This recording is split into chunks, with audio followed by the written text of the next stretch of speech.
अच्छा बाबा, चलता हूँ मैं। जीते रहो बेटा, ध्यान से जाना। हाँ, बाय पूजा। बाय। पूजा मैं आ गया हूँ। लाइए। जरूर। पापा कहाँ हैं? आप शायद बाथरूम में है।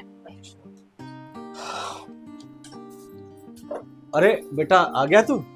जी पापा। जीते रहो बेटा, गर्मी बहुत है, तू जाके अंदर हाथ मुंह धो ले। जी। बहू, तू हम दोनों के लिए कड़क चाय बना दे, अदरक कूट के। ठीक है पापा।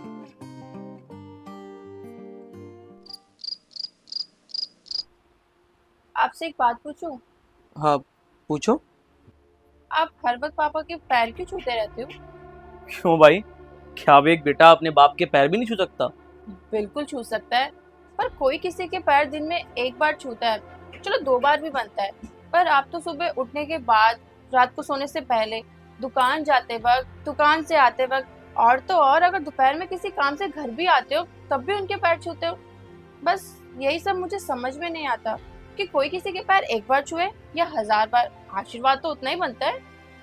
चलो, कम से कम तुमने ये तो माना कि बड़ों के पैर छूने से आशीर्वाद मिलता है। इसमें मानना क्या है, ये तो सच है।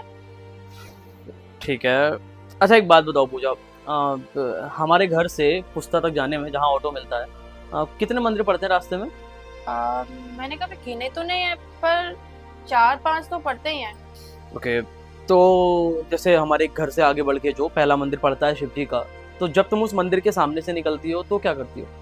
मंदिर के सामने सर झुकाती हूँ। और जब आगे बढ़ के हनुमान जी का मंदिर पड़ता है तब? तब भी सर झुकाती हूँ। और आगे काली माता का मंदिर पड़ता है तब? उनके आगे भी सर ही झुकाती हूँ। और ये कैसे सवाल पूछ रहे हो आप? आदमी मंदिर के आगे सर ही झुकाएगा ना, और क्या ही करेगा। अच्छा ठीक है, आखिरी सवाल ये बताओ, भगवान जी कितने हैं? कितने क्या, एक ही तो है। अच्छा, तो मतलब अगर हम शिव जी के मंदिर के सामने सर झुकाते हैं, हाथ जोड़ लेते हैं, तो वो हनुमान जी, काली माता, दुर्गा माता, जितने भी भगवान जी हैं उन सबके सामने सर झुकाना माना जाएगा, है ना?